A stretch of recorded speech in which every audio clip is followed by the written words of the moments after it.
SoundCartel.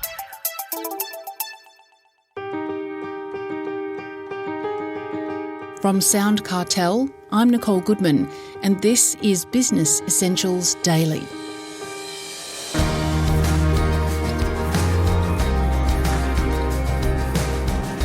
How good are you at initiating and then conducting a difficult conversation?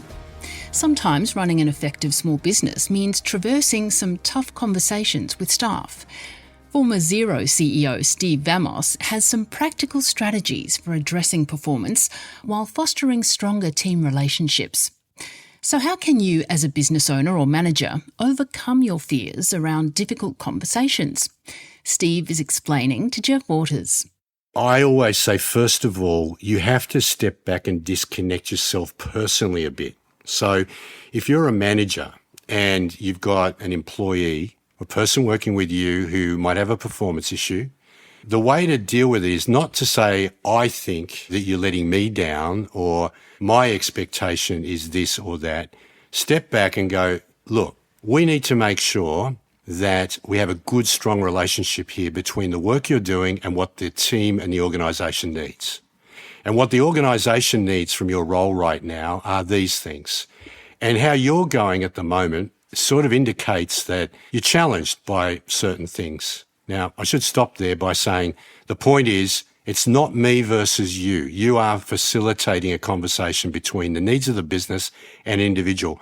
By the way, before I actually got to that, I would have asked a ton of questions, which are, how are you? How are things going? Are you okay? Anything going on I need to know about? And again, not big statements like you're doing a rotten job. You say, I kind of feel that you're struggling in this particular area of the role. Do you? And then let me explain why I see that. So the point here in that little interaction is there are three things I encourage. One is you've got to have clear context for the conversation, which is why is there an issue? And making sure you express that in the context of the organisation and team rather than you. The second is you've got to care about the person concerned.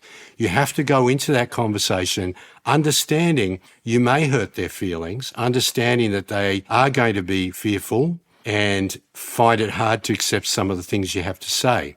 Another example is when I was CEO of Xero, the team brought to me an acquisition that was, in a sense, supported by every executive on my team except one. And we took that acquisition to the board and the board basically turned the decision back to me. And in the end, I told the team we were not going to do it. I had to tell 7 people that I was siding with the one that didn't want to do it. And I explained why. Yeah, I had to explain why.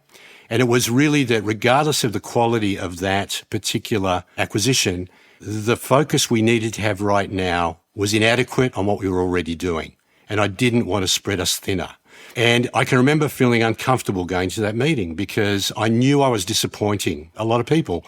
But the business, I expressed it in terms of the business. It wasn't me, so that care, I thanked them, I appreciated their efforts. And in a performance issue, you've got to want that person to improve. You can't genuinely go into that conversation not wanting to see improvement because that's not authentic. So the care is really important. Then the third one is courage. The first time you do it, and the first time I did, I was a first-line manager at IBM. I couldn't sleep the night before. I was so nervous about having that conversation about someone's performance issues. It was really hard. And you tend to always take longer to get to it. That's human. But you find that the more you do it, it becomes easier. Unfortunately, never easy, but easier. And then what happens, you anchor yourself in how much better off the organisation and the individual will be for having the hard conversation. And when I say that, not everybody. 80% of the time, it comes out pretty good. It turns out well. 20% of the time, people aren't going to agree with you, aren't going to like you, aren't going to be happy with you, and you've just got to accept that is part of leadership in an organisation, leadership of people. You can't make them happy all the time. You'll go crazy if you try.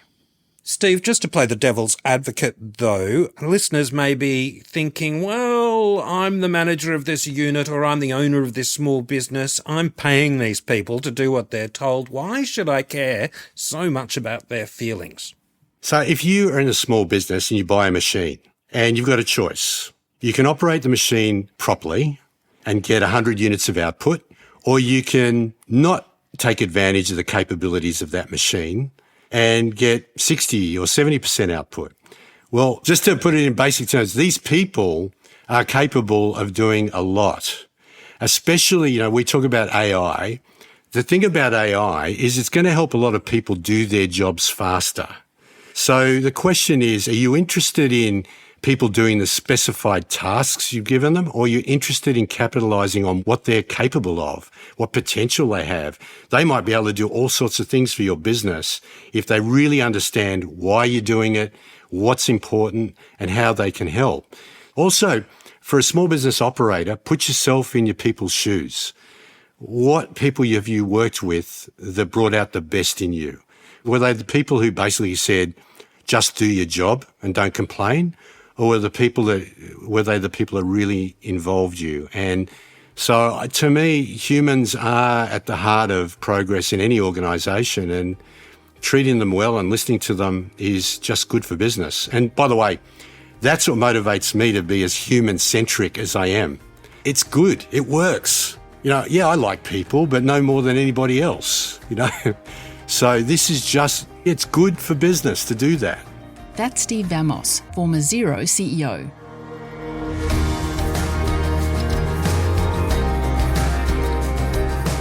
Business Essentials Daily is a SoundCartel podcast. Producers are Nick Schildberger, Jeff Waters and myself. Technical production by Pete Letts. I'm Nicole Goodman. Thanks for listening. We'll bring you more Be Daily next week.